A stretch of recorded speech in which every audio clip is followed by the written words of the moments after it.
It is almost our favourite time of year here at TheJackSmit.com as we prepare to take over the Lowther Pavilion in Lytham for the 3rd annual Lytham International Film Festival. 3 years ago, we started small. 3 years ago, everyone said it would never take off, but look at us now. In fact, to borrow the words of their wise festival director, we're creating something incredibly special, incredibly powerful and incredibly beneficial for both the public at large and the filmmakers who come and attend. In a brand new venue for 2025 with a 4th day in the programme, even more masterclasses, workshops and of course those legendary Q&A sessions that become the staple of the festival, this year Ed and his team have turned things up to 11 and then some to help turn the North into the creative powerhouse that we all know it can be. Now, last year's festival was absolutely fantastic with an unbelievable quality of selections. Whether it was comedies like Jill Worsley's Choked Up featuring the icon that is Maxine Peake. Sorry, how the hell does an adult man choke on a costume? What, did he have a ridiculously small throat? I'm so sorry, Minister. We hadn't quite left you. Was there something to say? Whether it was locally made and produced, meaningful drama for the directors in Changing Tides. Who are you? The Pope. I told them I only want blokes. Well, there aren't any, so you'll have to make do with me. And by the looks of things, the last one was shit anyway. Whether it was emotional encounters between policemen and young fathers in Andrew David Barker's fantastic short Baby on Board. I must be exhausted by the time you get back home. Not really. You wonder where they get the energy from at their age. Their tiny bodies, their little lungs. And once he's asleep, he's gone to the world. Or even wholesome feature-length movies like Holger Borgriff's A Really Lovely Once and For Real. Last year's Lytham International presented entry after entry of fantastic cinema, a lot of which is available free to air on YouTube, thanks to our handy-dandy Lytham International playlist. But one film that really delivered last year was Tom Stewart's Good Boy, a short so good that the bigwigs at Disney Plus decided to offer it a lovely distribution deal for you to watch anytime on their streaming service. This is such a beautiful festival and I've seen so many incredible films today that it's just an honour to be considered amongst any of them. With the festival opening on August 22nd, we've got amazing gala screening, which will be a lot of short films that have showcased exactly what Lytham International has come to be as a festival since it began in 2022. It really does show how much this thing has grown since we began covering it. And as is tradition, it seems right to put the spotlight on the lucky films that are part of this year's selection. This year, the standard is absolutely fantastic as ever. I've once again been quite fortunate to have seen some of the programme a little bit earlier. I had a little sneak peek at what's on the bill. I've had access to screeners, plenty of time, unlike last year, to put together a little preview show, if you will. So for those of you who are new from the Lytham International family, welcome to Front Row, our usually monthly preview show where we traditionally look at the major Hollywood films that are about to open in UK cinemas. But for this little special bonus edition, this episode is all about the films you should be looking out for in the Chapman studio across the 4 days of this year's Lytham International Film Festival. So let's not waste any time, let's get straight on with the Smit hot shorts that are going to dominate the weekend in my eyes. I own this now, this music's mine. You know, every single LP or single or 10-inch or EP or whatever on that shelf at home is mine. And I own it, and no one can take that away from me. One of my favourite entries on this year's programme is short documentary Inertial. Now, this is a brand new short film from Lytham selected director from last year, Brad Patisso. Basic flavour of it, this one tells the story of a local record store not too far away from the festival site in Blackpool. It's on Aberdeen Street Market for those of you who know the local area. It tells the story of its customers, its staff and a lot of focus on how it's become the heart of the music community in the area. Vinyl records have had quite a big revival of late, so it's really good to have a movie like this as part of the selection that showcases why, well, this physical media is as important now as it ever has been. It shows just how important local independent traders can be to the heart of the community, literally bringing you to the heart of the story. And when I watched that documentary on a screener, it wasn't even that long ago, it was only about a month ago I got to see it, I was won over by how distinctly northern it was, and those are the kind of films that I really enjoy watching. Documentaries that have got purpose, documentaries that have got meaning, and documentaries that are very distinctly grounded in where they're made. The ones that are the most truthful, in my humble opinion. Playing both of the children's screenings across the weekend and on the main screen on the Sunday is Mel Windig's short Cell Buddies. I had the distinct pleasure of watching this student-made animation not too long ago on another screener that I've been quite fortunate to get in. And for a group of Dutch students to make a film like this in stop motion is impressive, full stop. It's got the heart of a Pixar film, it's got the charm of an Aardman movie, and it's the epitome of what a family-friendly movie should be. We've talked about family-friendly movies a lot over on the Smit on Film Instagram page for projects that we'll talk about a little bit more at the end of this front row episode.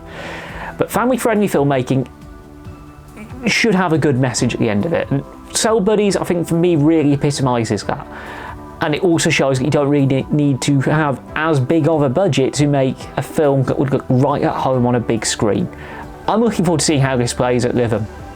I really am, because it's not often that you get to see this kind of quality play in England, and especially not in Lytham, because this year there is a new element to family-friendly films at the festival, because as you all know, the festival is traditionally a paid-for event.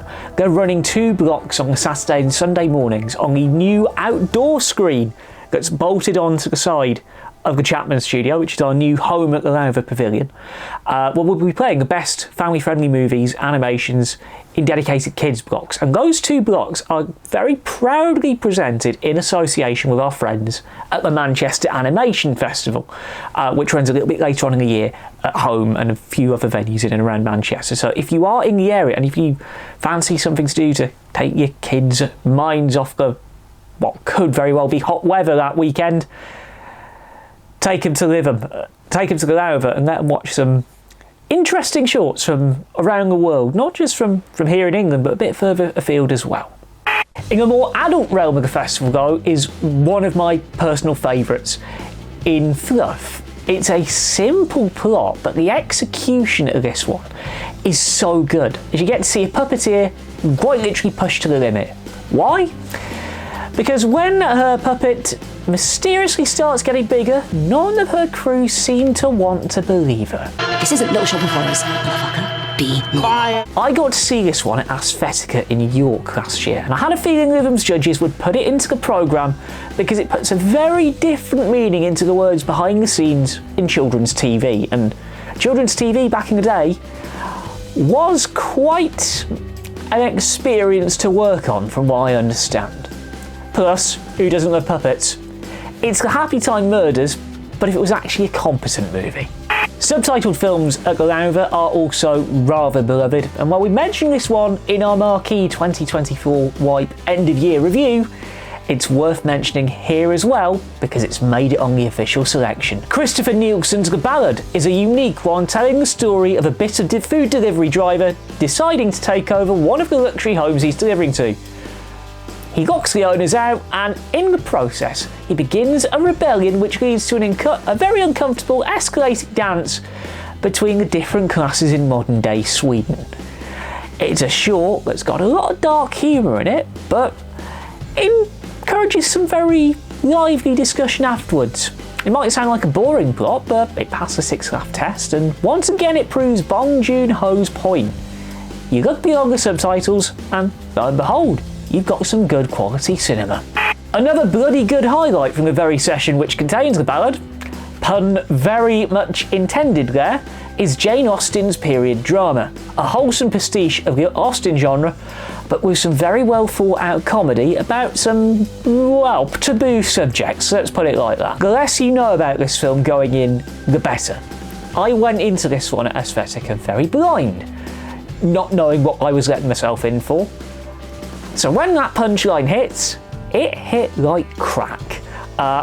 It's a shame I'm not going to be in the room to watch it with a Lytham audience, because seeing it with a couple of students and a few other people in the room, it still landed, and it's female-led filmmaking, very well thought out, gets the generic conventions right for the Austen genre, but at the same time it does it in a very refreshing way. I was very impressed by this one, and again, I think it will play very strongly within Lytham International and the wider sort of like film-going gamut of audiences that we get coming to Lytham every year. As much as everything picked at the festival comes with some serious quality and awards pedigree, in the 3 years we've been involved documenting this thing, we haven't had a submission that's been quite as well decorated as this next submission. And the BAFTA goes to rock, paper, scissors.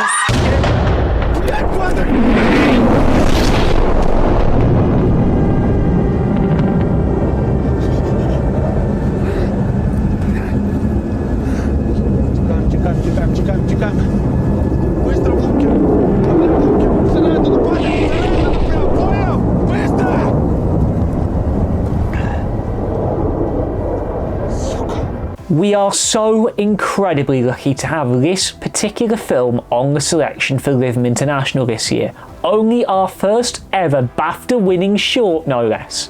Franz Bohm's short telling the true story of a young Ukrainian army recruit who shouldered the burden of life or death decisions won Best Short at the UK's biggest celebration of cinema back in February.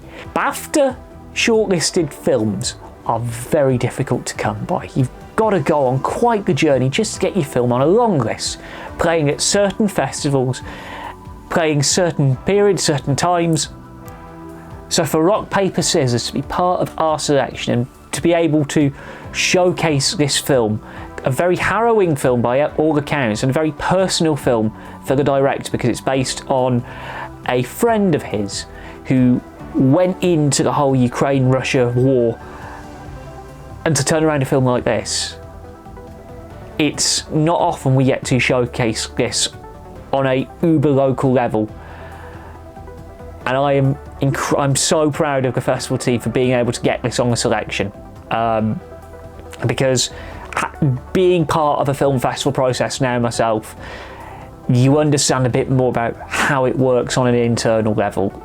So for Franz to A, put this forward to Lytham International, and B, for the judges to agree that this is a really good piece of filmmaking that deserves to be seen on the biggest possible platform, I'm really, really, really happy that we've got this. Another one of the joys that covering Lytham International has brought me over the last couple of years is seeing returning filmmakers come back from previous years to share their new work with a brand new audience. And there's a lot of talent from the first couple of Lytham events coming home to play their shorts in front of a very eager audience. And the most notable one is our very own music judge and the man in motion himself, John Parr, returning with his brand new short, A Pack of Five. The harps to which we sung are hung on willow boughs, and their refrain, drowned by the anguish of the young, whose blood is mingled with the rain. Once again telling a true story, this time inspired by the life and work of renowned Welsh poet Head Wyn, A Pack of Five depicts a fleeting moment of calm shared between 5 soldiers amid the chaos of the Battle of the Somme. Now, Head Wyn is a very beloved folklore figure in Wales. His poetry has inspired generations, and he is a pillar of the Eisteddfod. The empty chair at that very beloved cultural event is pretty much because of him. Working with professional actors for the first time following his 2023 documentary narrative blend Unconquered, a film which swept the board at Lytham's Awards that year. This is the culmination of a journey for John Parr, which has taken him on a very, very good little festival run. I was fortunate enough to talk to John at LIFF event back in February as he was wrapping A Pack of Five, and this film has been a labour of love for him. He was fascinated with the story and he wanted to tell it in a way that he only knew how. He's not just known for doing title tracks for films, he's become a very well-rounded filmmaker in the process. And when I got to see A Pack of Five a little bit early back in May, I just had a feeling, again, that it would fit right on the bill at Lytham International. It'll be playing on the Sunday morning of the festival. And John will be doing a lot of stuff around the festival weekend. We'll talk a little bit more about that later on. But we are so happy to have him back around the festival. He's also one of the nicest men in show business. Lytham also gets to welcome back Roman Willie with his new short, The Leap Beneath. Meet our hero, a tiny globular springtail.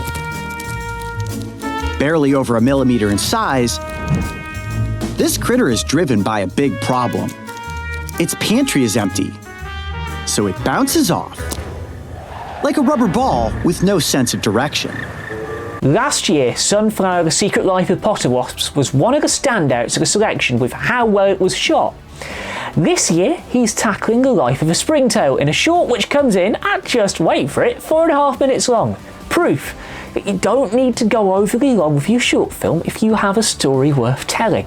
Another filmmaker who we get to welcome back is Goran Sporšić with his new short, 17: A Day of Tears. Goran is a very experimental filmmaker. Last year, Sound 7406 won Most Creative at the awards. And this one is about a poetic truth inspired by the real world, told through the lens of a camera. Now, last year's Q&As, we asked Goran about what exactly Sound 7406's name meant. He told us this. That's a secret.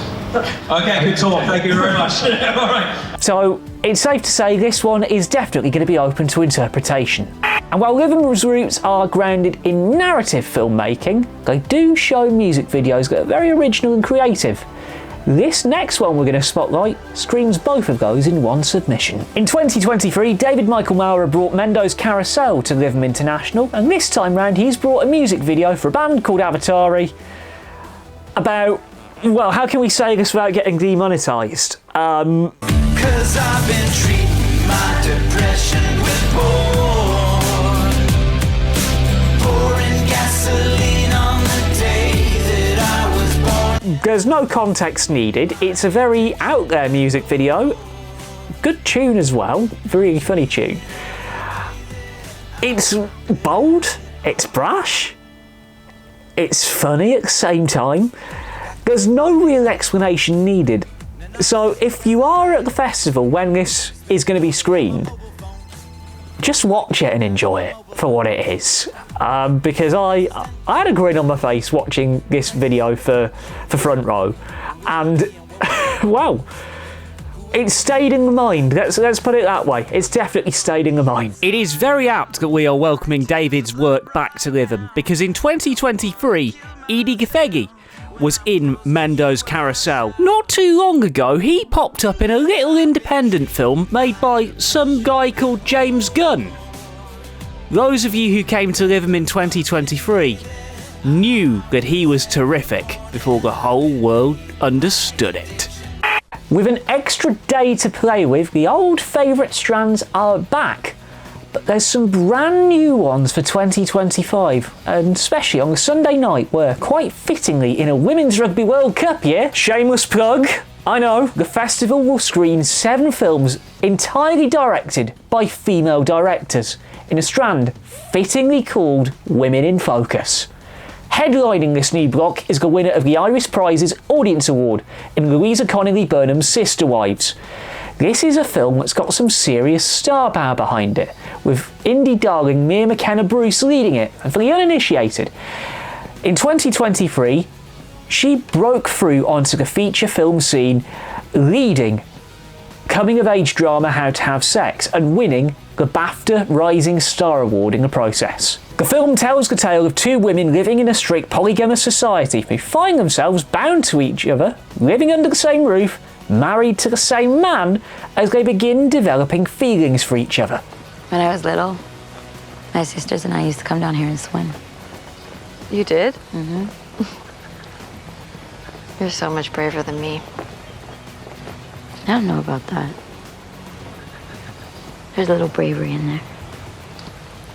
It's subtle, it's nuanced, and in 28 minutes it is really finely crafted, while dealing with some very heavy themes and executing a fantastic bait and switch that we can't say too much about without spoiling it in the process.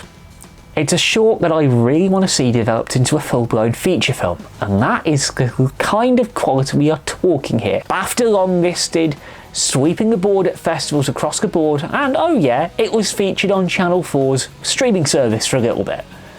Say no more.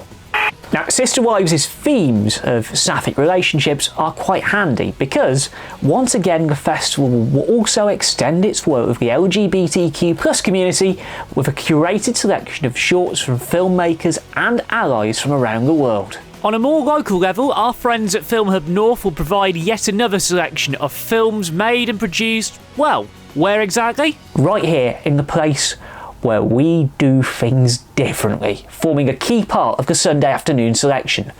Now, at the time of filming, we don't know what's going to be in this block, but it's always a standout of the festival weekend. And to end each day of the festival, well, the Saturday and the Sunday, beyond the filmmaker gatherings and the networking, Lytham turns darker, broodier, more menacing, with one of the most beloved selections of the entire thing, Lytham After Dark. This year, we're going even more dark and twisted than ever. From Going Postal, a documentary about one of the most controversial video game franchises ever committed to code. Video games like Postal. Going Postal. Going Postal. New video game. It's called Postal. Going Postal means shooting everyone in sight. There's nothing funny about it. And yes, this is the same Postal that Uwe Boll adapted into film. Violent, funny, crazy, stupid. I loved it. To lots of shorts across the Saturday and Sunday nights, if you want 18 certificate, darker, scarier, more terrifying content, the tent with your little wireless headphones is once again the place to be. My particular standout from the After Dark selections this year is Ethan Evans' fantastic short Outside Noise. This is another film I got to see at the Aesthetic Short Film Festival in York, and if it's strong enough to do the festival director with a jump scare, which is easier said than done, I am informed, then it's good enough to close the entire After Dark strand on the Sunday.